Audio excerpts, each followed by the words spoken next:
اور سورج اور چاند کو تمہارے لیے کام میں لگا دیا کہ دونوں دن رات ایک ڈگر پر چل رہے ہیں، اور رات اور دن کو بھی تمہاری خاطر کام میں لگا دیا، اور جو کچھ تم نے مانگا سب میں سے تم کو عنایت کیا، اور اگر اللہ کے احسان گننے لگو تو شمار نہ کر سکو، مگر لوگ نعمتوں کا شکر نہیں کرتے۔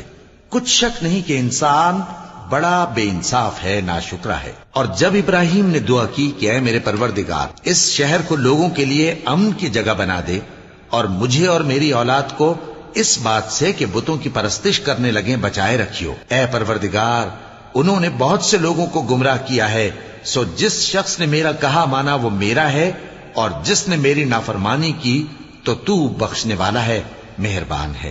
اے پروردگار، میں نے اپنی اولاد ایک وادی میں جہاں کھیتی نہیں، تیرے عزت و ادب والے گھر کے پاس لا بسائی ہے۔ اے پروردگار، تاکہ یہ نماز پڑھیں، سو تو لوگوں کے دلوں کو ایسا کر دے کہ ان کی طرف جھکے رہیں، اور ان کو میووں سے روزی دیتے رہنا تاکہ تیرا شکر کریں۔ اے پروردگار، جو بات ہم چھپاتے اور جو ظاہر کرتے ہیں تو سب جانتا ہے، اور اللہ سے کوئی چیز مخفی نہیں، نہ زمین میں نہ آسمان میں۔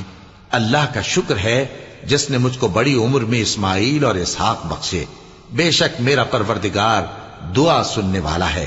اے پروردگار، مجھ کو ایسی توفیق عنایت کر کہ نماز پڑھتا رہوں، اور میری اولاد کو بھی یہ توفیق بخش۔ اے پروردگار، میری دعا قبول فرما۔ اے پروردگار، حساب کتاب کے دن میری اور میرے ماں باپ کی اور مومنوں کی مغفرت کیجو۔ اور مومنوں، یہ نہ سمجھنا کہ یہ ظالم جو کام کر رہے ہیں اللہ ان سے بے خبر ہے، وہ ان کو اس دن تک مہلت دے رہا ہے جبکہ دہشت کے سبب آنکھیں پھٹی کی پھٹی رہ جائیں گی، اور لوگ سر اٹھائے ہوئے میدان قیامت کی طرف دوڑ رہے ہوں گے، ان کی نگاہیں خود اپنی طرف لوٹ نہ سکیں گی، اور ان کے دل مارے خوف کے ہوا ہو رہے ہوں گے۔ اور لوگوں کو اس دن سے آگاہ کر دو جب ان پر عذاب آ جائے گا، تب ظالم لوگ کہیں گے کہ اے ہمارے پروردگار، ہمیں تھوڑی سی مہلت عطا کر تاکہ ہم تیری دعوت توحید قبول کریں اور تیرے پیغمبروں کے پیچھے چلیں۔